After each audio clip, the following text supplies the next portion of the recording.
Kedu ihe anyị na-akpọ ihe ndị a n'Igbo? What do we call these things in Igbo?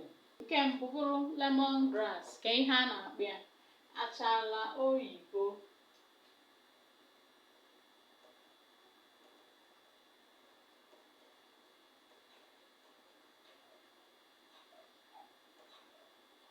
Ihe nwere ike ịkpọ ya bụ lemongrass, achala oyibo maọbụ achara isi ọma. Kukumba, ngọpụ ala, African spinach nke anyị na-akpọ green, ọ bụghị green. Ihe a na-akpọ ya n'Igbo bụ inine. And jute. Ihe a na-akpọ ya n'Igbo bụ ahịhara.